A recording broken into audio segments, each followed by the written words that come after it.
Hello everyone, welcome to my channel Suma Girish. మనం ఇడ్లీలోకి దోశలోకి ఒక 2 ఇడ్లీలు 2 దోశలు ఎక్స్ట్రాగా తినాలి అంటే దాంట్లో వేసే చట్నీ ఇంపార్టెంట్ అనమాట. చట్నీ బాగుంటే చాలు ఎన్ని ఇడ్లీ దోశలన్నా తింటాం కదా, మనకు నచ్చినంత తింటాము. So first let's get in to the recipe.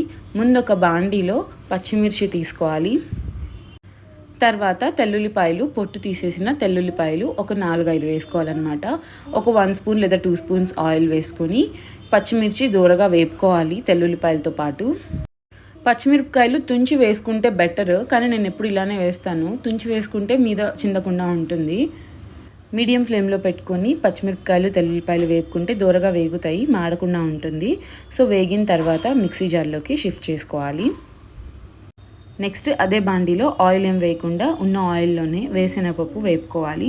వేరుశనగపప్పు ఎప్పుడన్నా కూడా సిమ్లో లేదా మీడియం ఫ్లేమ్లో పెట్టి వేపుకుంటే మాడకుండా ఉంటుంది.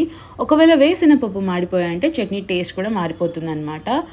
చూసారు కదా, వేరుశనగపప్పు దూరగా వేగిన తర్వాత ఇది మిక్సీ జార్లో షిఫ్ట్ చేసుకోవాలి. మనం చేసేది స్ట్రీట్ స్టైల్ కొబ్బరి చట్నీ కాబట్టి కొబ్బరి ఎక్కువగా, వేరుశనగపప్పు తక్కువగా వేసుకున్నాము. కొబ్బరి ముక్కలు యాడ్ చేసుకున్న తర్వాత మనం ఇంట్లో చేసుకునే చట్నీ కూడా కొద్దిగా చింతపండు యాడ్ చేసుకుంటాం కదా, అలానే చింతపండు వేసుకొని టేస్ట్కి సరిపడా కల్లుప్పు యాడ్ చేసుకోవాలి. ఫస్ట్ ఆఫ్ ఆల్ ఈ కొబ్బరి ముక్కలను అయితే బాగా మిక్సీ పట్టుకోవాలన్నమాట. తర్వాత వేరుశనగపప్పు వేసుకోవాలి. సో ఫస్ట్ ఇలాగా కొబ్బరి ముక్కల్ని, పచ్చిమిర్చి, తెల్లుల్లిపాయలు ఇవి వేసుకొని బాగా మిక్సీ పట్టేసుకోవాలి.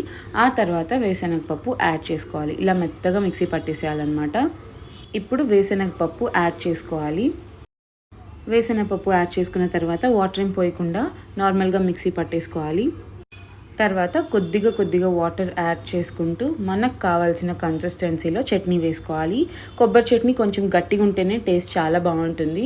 కొబ్బరి తీయగా ఉంటే ఇంకా బాగుంటుంది అనమాట చట్నీ. కొద్దిగా వాటర్ యాడ్ చేసుకుంటూ మిక్సీ గ్రైండ్ చేసుకుంటే మన కొబ్బరి చట్నీ అయితే రెడీ అయిపోతుంది.